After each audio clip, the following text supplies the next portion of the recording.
Histoire de l'église de Don Charles Poulet, le 8e siècle, suite, chapitre 2, l'Occident sous Pépin le Bref, 741-768. 1. La réforme de l'église franque. Pépin le Bref, fils de Charles Martel, était un véritable enfant de l'église, baptisé par saint Willibrord et élevé à l'abbaye de Saint-Denis. Boniface signala le péril des églises franques.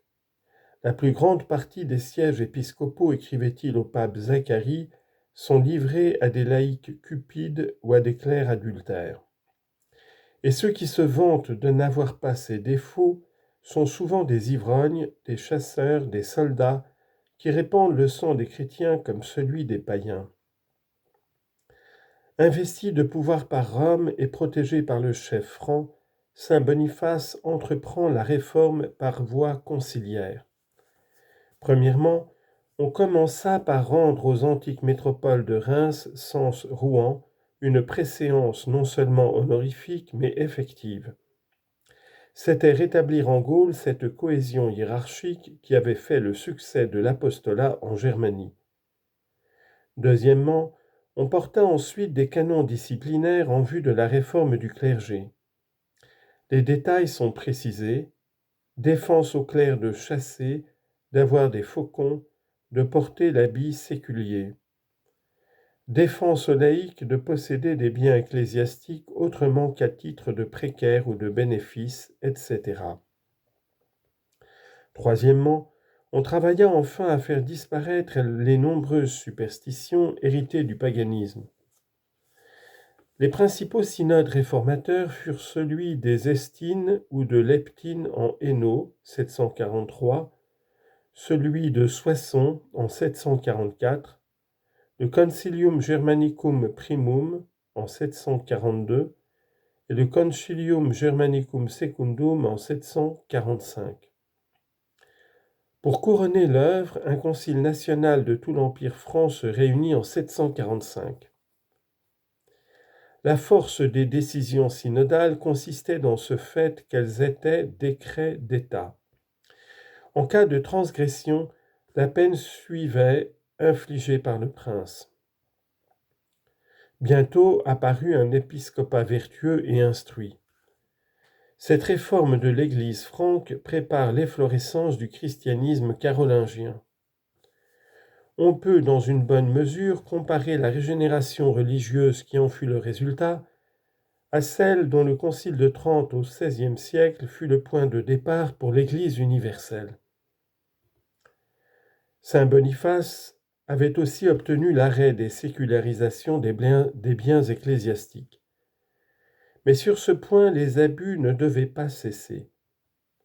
Pépin procédera bientôt à un inventaire.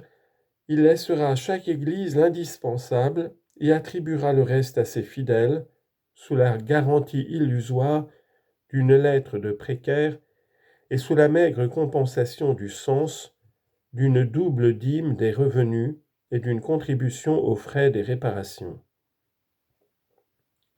L'œuvre de Boniface reçut sa consécration dernière lorsqu'en 748, il fut nommé par le pape à l'archevêché de Mayence, qui deviendra la métropole de la Germanie, comme Cantorbéry était celle de l'Angleterre. Il crut pouvoir descendre le cours du Rhin et achever en Frise l'œuvre de Willibrord. Au bout d'un an, il y fut massacré, le 5 juin 755, par des païens furieux à Docum, sur les rives de la Borne. Son corps fut transporté à l'abbaye de Fulda. L'alliance avec le Saint-Siège. En 751, Pépin envoya une ambassade au pape Zacharie pour le consulter au sujet des rois qui existaient alors chez les Francs et qui portaient le nom de rois sans avoir l'autorité royale. Zacharie répondit qu'il valait mieux appeler roi celui qui avait le pouvoir que celui qui s'en trouvait dépourvu. C'était pour la Gaule reconnaître un fait acquis et préparer l'avenir. C'était aussi récompenser les Pipinides des services rendus à l'Église. s'était enfin assuré au Saint-Siège de solides protecteurs. Fort de l'appui pontifical, Pépin se fit proclamer roi. Le pape ne tarda pas à recueillir les fruits de cette sage politique. Le successeur de Zacharie, Étienne II, se vit de plus en plus menacé par le roi des Lombards, Astolphe, qui, après s'être emparé de Ravenne, parlait de marcher sur Rome. Sans secours possible de Byzance, le pape se rendit en France où il sacra lui-même Pépin à Saint-Denis et l'y décora du titre honorifique de patrice des Romains. En retour, Pépin lui promit son aide contre les Lombards. Ayant vainement adjuré Astolphe, par respect pour Saint-Pierre et Saint-Paul, de ne point marcher contre Rome, le roi France passe les Alpes, bat Astolphe à Suse et l'assiège dans Pavie. Le Lombard jure de tout restituer, mais bientôt revient sur sa parole. À l'appel du pape, Pépin reparaît en vengeur. Vainement, une ambassade byzantine intervient-elle, demandant que les villes conquises soient rendues aux basileus. Pépin objecte qu'il n'a entrepris cette expédition que pour l'amour de Saint-Pierre. Fulrad, abbé de Saint-Denis, fut chargé de mettre Étienne II en possession des 22 villes conquises. C'était le territoire qui s'étend depuis Comacchio vers le sud jusqu'à Sinigaglia et Giubio, et que le Moyen-Âge appela l'exarcat et la Pentapole. L'acte de cette donation, qui fut déposé par Fulrad avec les clés des villes sur le tombeau de Saint-Pierre, est aujourd'hui perdu, mais la Vita Stephani nous en a rapporté la teneur. D'autre part, après la mort d'Astolphe, menacé par Ratchis, frère du défunt, le nouveau roi Didier s'assurait l'aide pontificale en promettant de restituer au Saint-Siège la partie de l'exarcat qu'il retenait encore et d'abandonner au pape la suzeraineté de Spolète et de Bénévent. Sans doute, une fois affermi sur son trône, Didier ne s'exécuta-t-il qu'en partie. Il n'en restait pas moins débiteur du pape. Mais sur le moment, les troubles qui éclatèrent à Rome retardèrent les revendications. Sous l'inspiration du primicier Christophe, Paul Ier, frère d'Étienne II, s'était montré sévère pour la turbulente aristocratie romaine. Un attentat fut tramé contre sa vie par le duc Toto de Népie et ses 3 frères, mais Christophe l'empêcha de réussir. Cependant, à la mort de Paul Ier, Toto recommença ses agissements.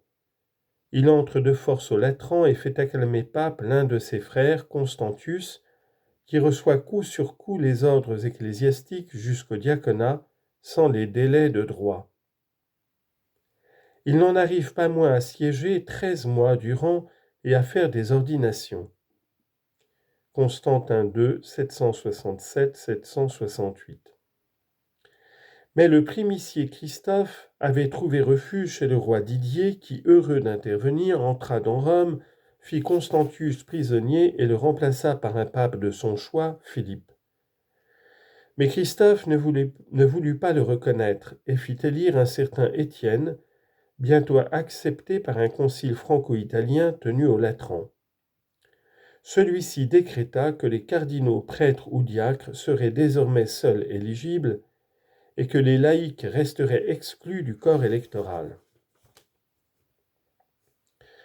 Il faut donc noter à Rome au 8e siècle une double influence, d'une part celle du pape et du clergé, d'autre part celle de l'exercitus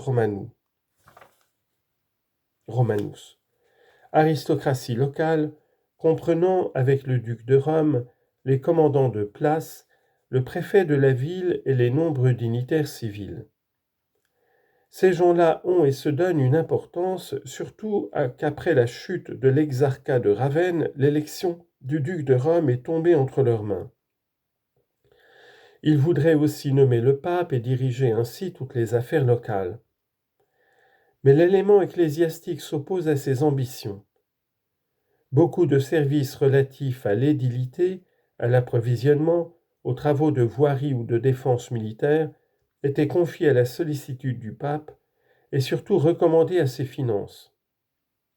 Sans agir directement par son personnel de clerc, il s'occupait néanmoins de choses fort terrestres, entretien des aqueducs, réparation des remparts, direction des entreprises militaires. Beaucoup de fonctionnaires, sinon en droit du moins en fait, étaient à sa nomination. Cette haute influence, inspirée par un loyalisme sincère, avait rendu sous les papes Grégoire II, 715-731, et Grégoire III, 731-741, des services signalés. L'antagonisme de ce double élément laïque et ecclésiastique explique les troubles romains constants. Les Pépinides n'interviendront qu'au profit du pape sans souci de l'aristocratie laïque. Celle-ci ne pensera qu'à prendre sa revanche. Intimidée d'abord par le protecteur carolingien, elle passera à l'offensive dès qu'il s'éclipsera. La guerre durera jusqu'à l'établissement d'un gouvernement pontifical fort au XVe siècle.